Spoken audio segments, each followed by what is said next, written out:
Detroit, September 1st, 1972. An argument on a city street had started barely 20 minutes earlier.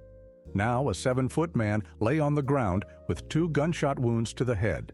He was rushed to Detroit General Hospital and died there the following afternoon at 1:30 on September 2nd. He was 30 years old. He left a wife and 2 children. For many people who remember his name at all, that street corner is the entire story. A violent ending compressed into a single sentence. 10 years earlier, the Detroit Pistons had used a 4th-round selection in the 1962 NBA draft on that same man. Reggie Harding had never played a single college game. No player with that background had been drafted by the league before him. Detroit saw a 7-foot center with rare mobility and decided that the normal route to professional basketball mattered less than the possibility of possessing him first. How did a hometown prospect praised by Red Auerbach and compared with the leading centers of his generation lose his major league career before 27 and his life before 31? Calling Harding a wasted talent describes the result without explaining it. Professional basketball recognized the size, mobility, and instinct of a future star before it understood the person carrying them. Yet the teams were not responsible for every choice that followed. Harding frightened and harmed people, repeatedly disappeared from the work required of him, and carried weapons into a life already crowded with conflict. His story lives in the space between those truths: a sport eager to claim an extraordinary prospect, and an adult whose own decisions kept turning opportunity into danger. His name was Reginald Hezekiah Harding. He was born in Detroit on May 4, 1942, to 17-year-old Lily Mae Thomas. Her parents forced her to give up the baby. Hezekiah and Fanny Harding, family friends known for caring for children, took him into their home and gave him their name. Lily Mae never completely disappeared. Detroit Free Press reporting described her following Reggie's high school career from a distance and rebuilding a relationship with him in adulthood. She said his father was a married man living somewhere in Detroit, but never disclosed his identity. Reggie grew up cared for by an adoptive family while part of his own history remained unanswered. That beginning offers context, not a diagnosis. By 10, the oversized and painfully shy boy wanted to play basketball but would not approach the games at his own school. A neighbor named Bill Irvin introduced him to players at a local court. The gesture converted Harding's height from a reason to be stared at into an advantage he could control. Within a few years, the child afraid to request a place in a game became the most celebrated schoolboy player in Detroit. The attention changed with him. It was no longer one neighbor helping a shy child. Schools, recruiters, and eventually professional teams saw a basketball resource so rare that everybody wanted to decide where it went next. By the time Reggie Harding pulled on a uniform for Eastern High School in Detroit, the shyness was gone from the court, if not from the boy. What people saw instead was domination. He led Eastern to 3 straight city championships from 1959 through 1961. Standing a full 7 feet tall, he was considered to be the first player of his size the state of Michigan had ever seen at the high school level. And he was prized above all for what he did on the glass, a rebounder who simply lived at a height no one else could reach. The praise piled up fast, and it piled up big. By his junior season, he was being described as the greatest high school player ever produced in Detroit's public school league. In 1961, he was named a first-team parade All-American. National recognition, his name printed alongside the best schoolboy players in the entire country. Eastern did not win once behind an unusually tall teenager and then disappear. It won in 1959, won again in 1960, and completed the run in 1961. Opponents had years to adjust, and the public school league kept discovering the same problem. Nobody at that level could reproduce Harding's reach around the rim. He was already changing the terms of games that mattered to an entire basketball city. Height supplied the first impression, but height alone does not explain the national attention. 7-foot teenagers were extraordinarily rare, yet a player that tall could still be slow, uncoordinated, or unable to withstand physical contact. Harding moved well enough to become a genuine prospect. He rebounded outside his immediate space, ran the floor, and possessed the natural timing that allowed a center to affect possessions without needing the ball. Coaches could imagine teaching him offense because the traits that could not be taught were already there. That distinction matters to the story that follows. Harding was not drafted simply because a tape measure produced an astonishing number. Detroit and the other interested teams saw a usable basketball body attached to real production. The later tragedy was not that executives invented talent which never existed. It was that a player who had already dominated strong competition arrived at the edge of the professional game with almost none of the preparation normally placed between a teenager and an NBA locker room. The recruiting frenzy matched the hype. Harding later claimed that roughly 135 schools offered scholarships. The figure cannot be confirmed, but the letters and attention surrounding a 7-foot parade All-American were real. He wanted to attend Niagara. Then the academic record beneath the basketball reputation made every offer worthless. The trophies and recruiting mail suggested a clean road into college basketball. His grades closed it. When his high school playing eligibility expired in March of 1961, he was not expected to graduate until the following January. The most celebrated player in Detroit's public school league could satisfy almost every basketball requirement and still could not enter the programs pursuing him. Nashville Christian Institute offered a possible detour. Harding traveled to the Tennessee Preparatory School and continued playing, presumably hoping to repair the academic gap. The attempt ended when officials determined that his high school eligibility had already expired. The college route had not merely become difficult, it had disappeared. The normal development system had no place for him. There would be no campus, college coach, or seasons against players closer to his size and age. College could not guarantee a different life, but it normally placed years of structure between schoolboy fame and professional employment.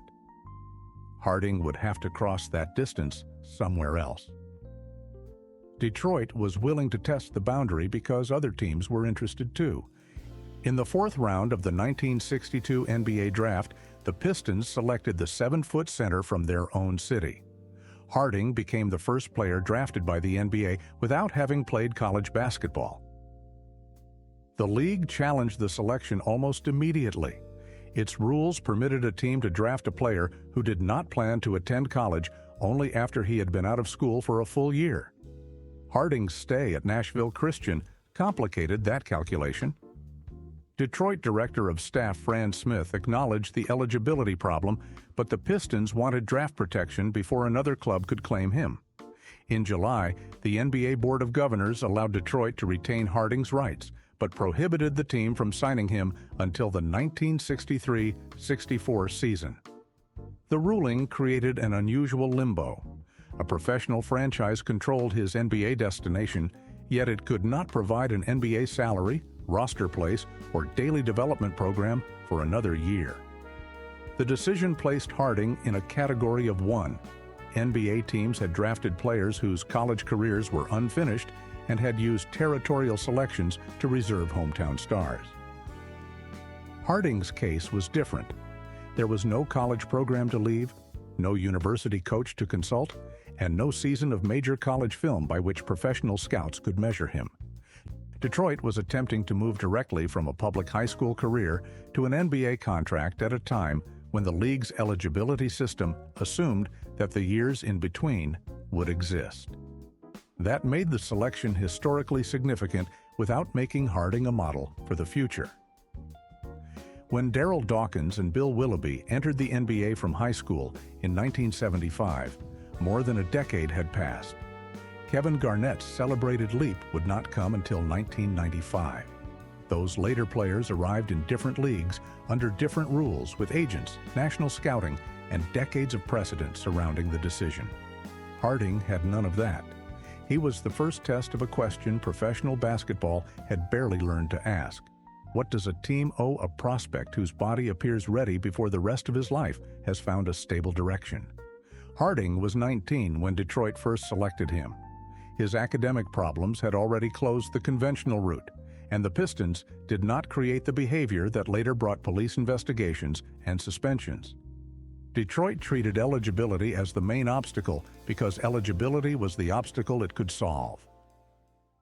Once the league allowed the franchise to keep his rights, the organization still had no established path for turning an academically stranded local phenomenon into a dependable professional. Harding therefore began his professional career away from the league that owned his rights. During the 1962-63 season, he played in the Midwest Professional Basketball League for the Toledo Tartans and Cooks, or Holland Oilers. Barely removed from national recruiting attention, the most famous young center in Detroit was riding to small gyms in a circuit history barely remembers. These games supplied experience and a paycheck, but they could not reproduce the resources or scrutiny of the NBA environment awaiting him. Detroit drafted Harding again in the 6th round in 1963 and signed him. Even then, he did not immediately join the roster.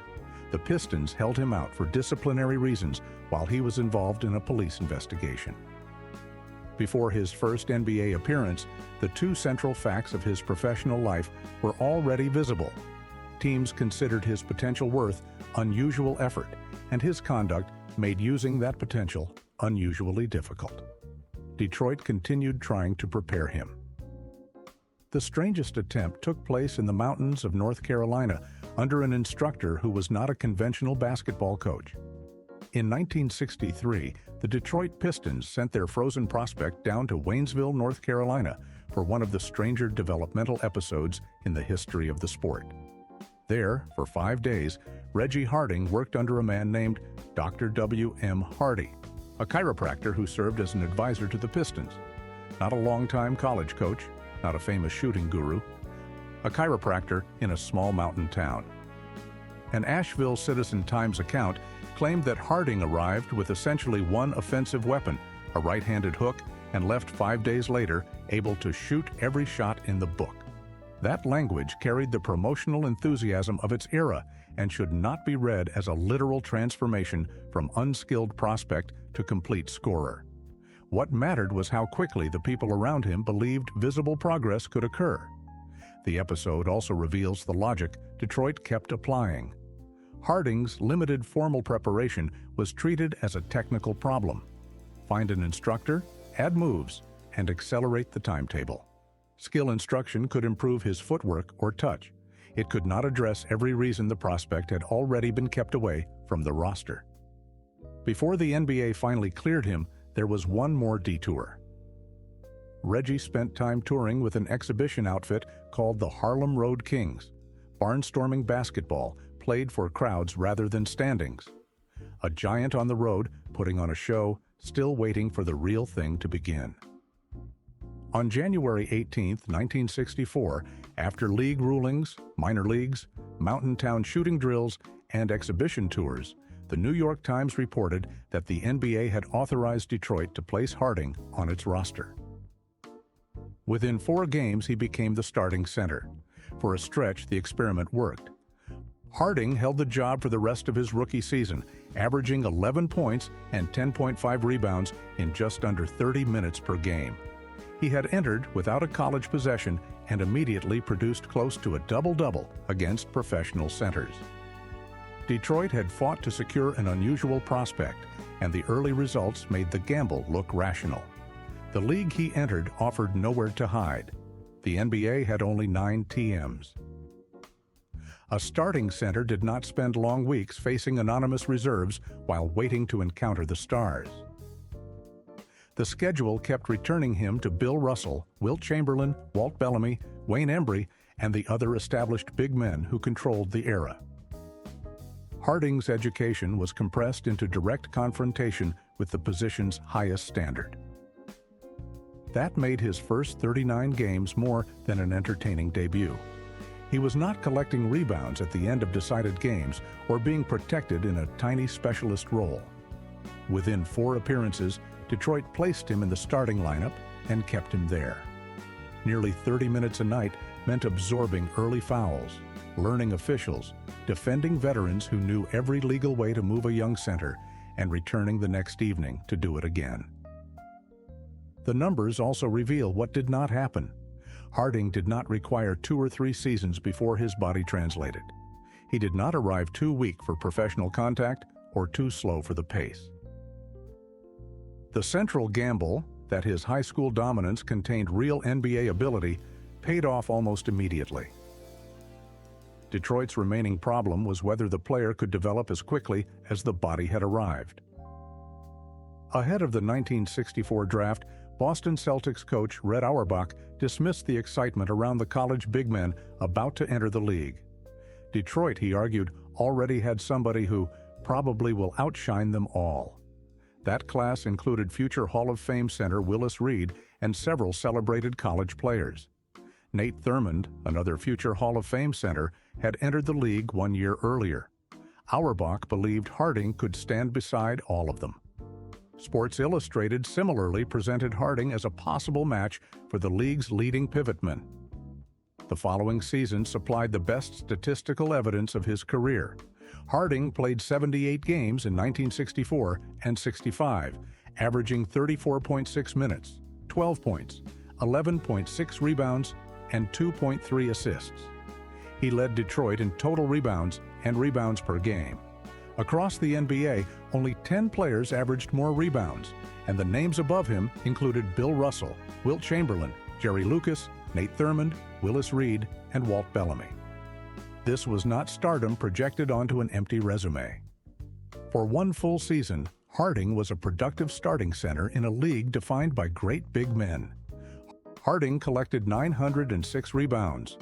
DeBusschere, one of the league's strongest forwards, finished second on Detroit with 874. Harding also averaged 2.3 assists, enough to show that the ball did not automatically stop when it reached him in the post. He could rebound, run, and find a cutter. At 22, after no college basketball and only half of an NBA rookie season, he already had more than size. He also had obvious work ahead. Harding shot 41% from the field and just over 61% at the line. He was not an all-star and had not approached the impact of Russell or Chamberlain. But a 12-point, 11-rebound season at 22 offered a believable road toward the upper tier of NBA centers if his finishing, positioning, and judgment improved. In January of 1965, he scored a career-high 29 points against Los Angeles in a game played in Pittsburgh. For one night, the offense looked ready to catch the physical gifts. Willis Reed shows how unusual Harding's path was. Reed entered the league that season after 4 years at Grambling and became Rookie of the Year. Harding was only months older, but his preparation consisted of high school basketball, minor league stops, exhibition tours, and 5 publicized days with a chiropractor. College would not necessarily have changed his life. Still, Harding was learning the profession in public against the strongest centers in the world, and finished 11th in the NBA in rebounding. Dave DeBusschere, Harding's teammate and later player-coach, eventually placed him at least 5th among professional centers at his best, behind Chamberlain, Russell, Bellamy, and Thurmond. The ranking was subjective, and Harding's numbers did not equal those 4. Coming from a Hall of Fame forward who shared the floor and locker room with him, it established how imposing the complete package appeared at its brief peak. The same witness who praised his basketball also described the fear surrounding him. Harding slept through practices and once missed a team flight. Those failures could have been handled as ordinary professional discipline. Teammates were concerned about more than punctuality. DeBusschere later described Harding as isolated because the other players felt extremely uneasy around him. Contemporary accounts also repeatedly associated him with a pistol in his gym bag.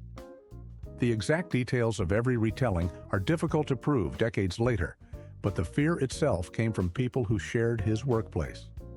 Harding was valuable enough for Detroit to build around and alarming enough for coworkers to avoid.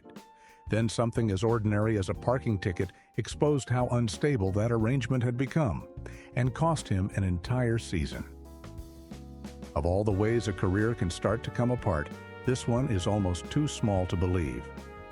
In August of 1965, Reggie Harding got into a dispute over a parking ticket with a Detroit police officer. Not a barroom brawl, not a stick-up, a ticket.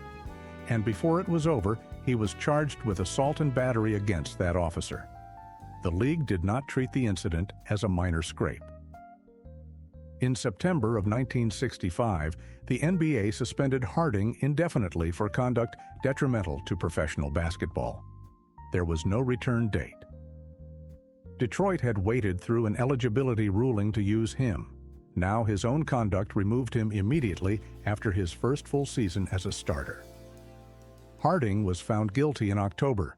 The Pistons fined him $2,000, reported at the time as the largest fine in professional basketball. The punishment was not symbolic. Detroit was imposing a major financial cost and surrendering an entire season of work from its starting center. Harding missed all of 1965 and 66. Instead of building on 78 games and a double-double average, he spent age 23 outside the league. He had played only 117 NBA games, barely enough time for opponents to study his habits and for a young center to begin building counters. At the moment his first real professional education should have accelerated, it stopped. Detroit felt the absence on the court. With Harding leading the team in rebounding, the Pistons had gone 31-49. Without him, they fell to 22-58 and finished last in the Western Division with the NBA's lowest-rated offense. Harding's suspension was not the only reason. Former Rookie of the Year Terry DeBusschere also left for military service.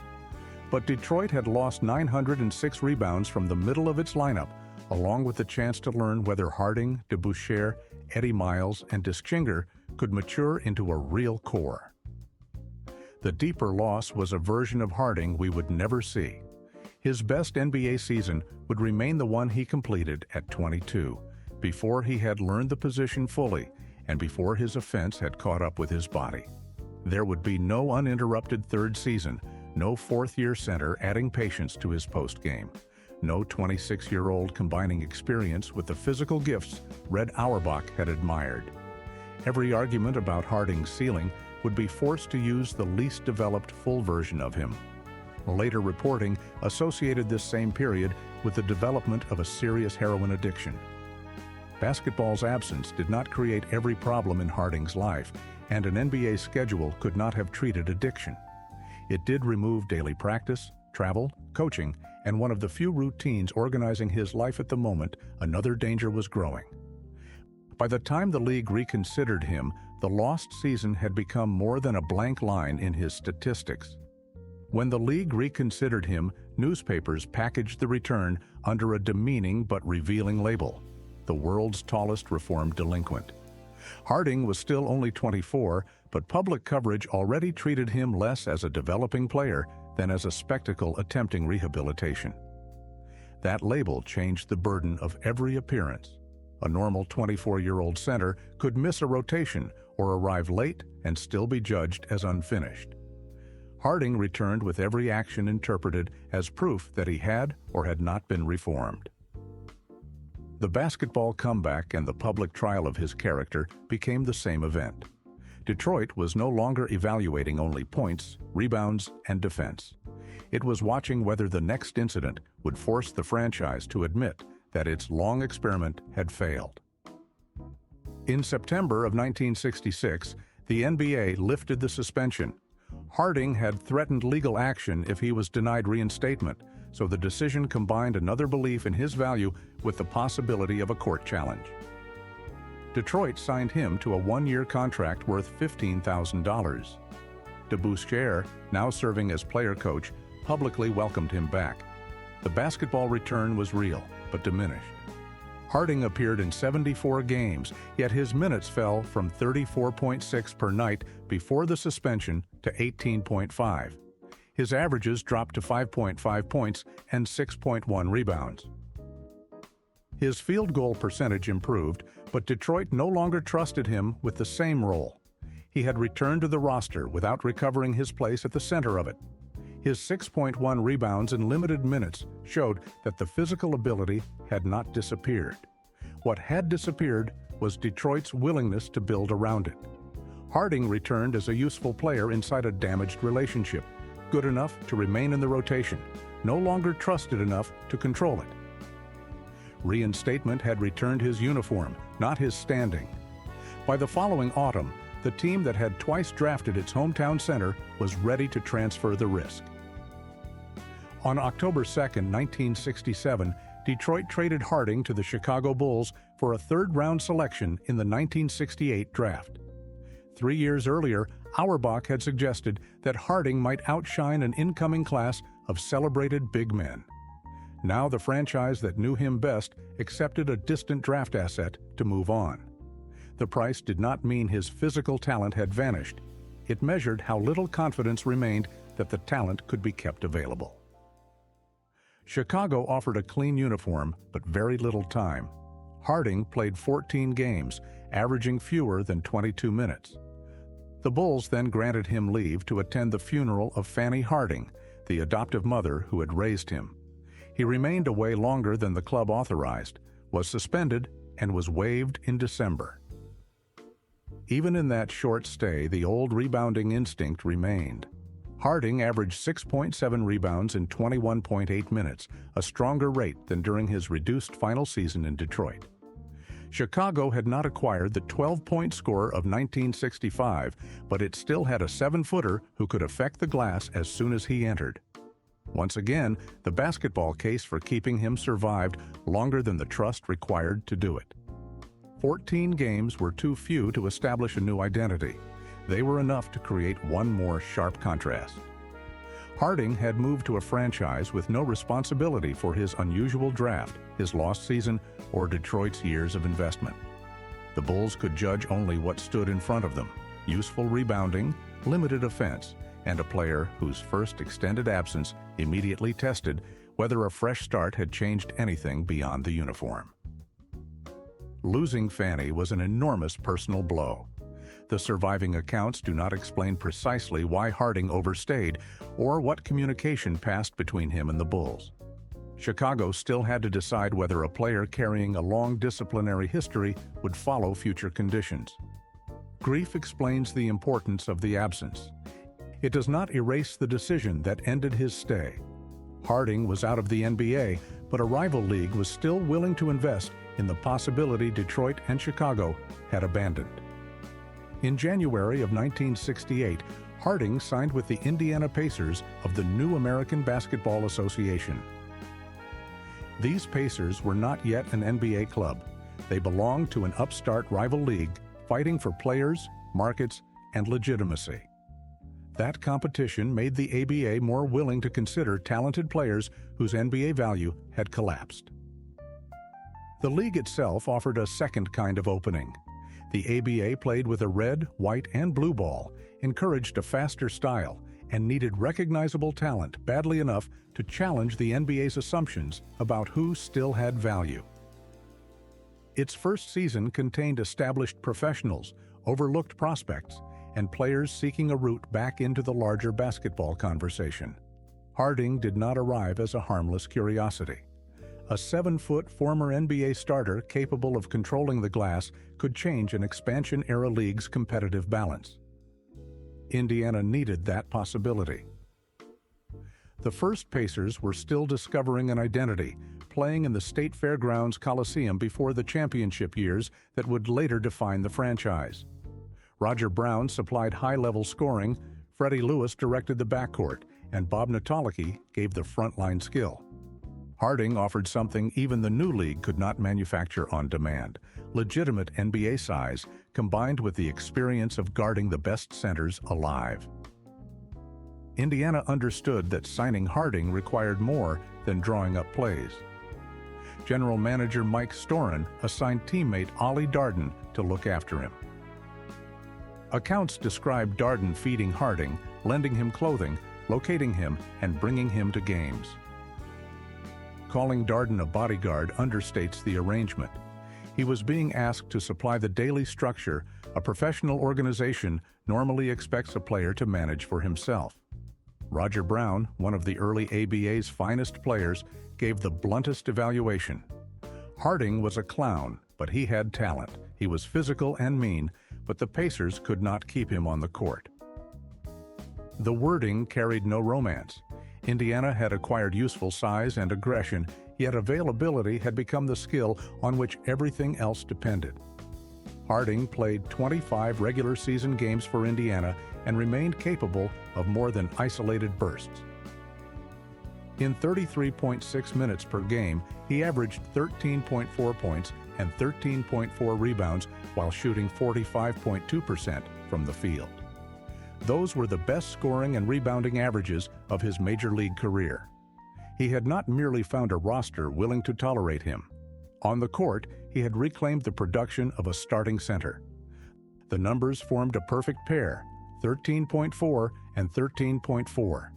Harding had lost a full NBA season, returned in a reduced role, been traded for a third-round pick, and been waived after 14 games in Chicago.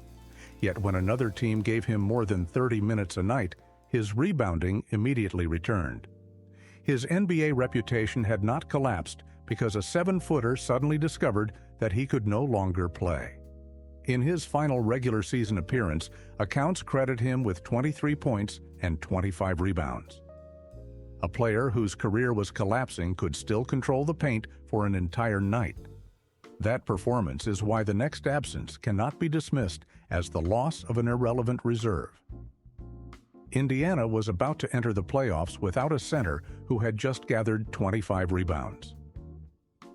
The Pacers fined Harding more than once for misconduct. When he stopped attending practice, they suspended him for the playoffs. He was healthy enough to play and talented enough to help, but the team could not make postseason standards meaningless for one player. Harding watched the most important games from outside for reasons entirely separate from injury or opponent performance. Indiana lost its division semifinal to the Pittsburgh Pipers in 3 straight games. Pittsburgh, led by league most valuable player Connie Hawkins, went on to win the first ABA championship. Harding could not have guaranteed a different result against the league's strongest team, but Indiana entered the series without its most productive rebounder. Teammate Jerry Harkness later believed Indiana had possessed a real chance to win the ABA title with Harding available. He understood both what Harding provided and why he had been removed. Harkness was remembering a 13-point, 13-rebound center whom the Pacers could not trust to attend practice. That distinction contains the whole career in miniature. Opponents did not eliminate Harding from his final postseason. Injury did not eliminate him. Age did not eliminate him. His own team did, after concluding that accepting repeated absence would damage the standards required of everybody else. He reached the moment when his basketball could matter most and made himself unavailable again. Indiana waived him at the end of the season. Detroit had fought for Harding's rights, taught him, started him, suspended him, and brought him back. Chicago offered a shorter reset. Indiana went furthest, assigning another player to help keep him fed, clothed, and present. None released him because it had failed to notice his ability. Harding was not discarded after one mistake. The number of chances is itself evidence of his talent. The methods also reveal the limits of basketball's answer. Teach him, watch him, fine him, suspend him, trade him, assign a teammate to manage the days between games. These were improvised solutions from organizations built to win basketball games, not treat addiction or contain escalating violence. A more sophisticated system might have offered better help. It still would have required Harding to participate and to stop threatening the people trying to reach him. Indiana's release ended the basketball rescue. The danger was now moving from locker rooms and missed practices into everyday life. During a game against Denver, Harding drove an elbow into Byron Beck's mouth, and Beck chased him from the court. The episode exceeded normal physical play. It showed how quickly Harding could turn a basketball confrontation into something teammates and opponents no longer experienced as sport. Period newspapers and later recollections describe Harding threatening to shoot general manager Mike Storin during a television interview and making a similar threat toward roommate Jimmy Rale. Combined with Indiana's extraordinary supervision, the accounts explain why fear around Harding cannot be dismissed as locker room gossip. Later profiles counted 11 arrests across his life. Even without making the number the center of the story, the accumulation is unmistakable. Assault, weapons, police investigations, suspensions, and explicit threats.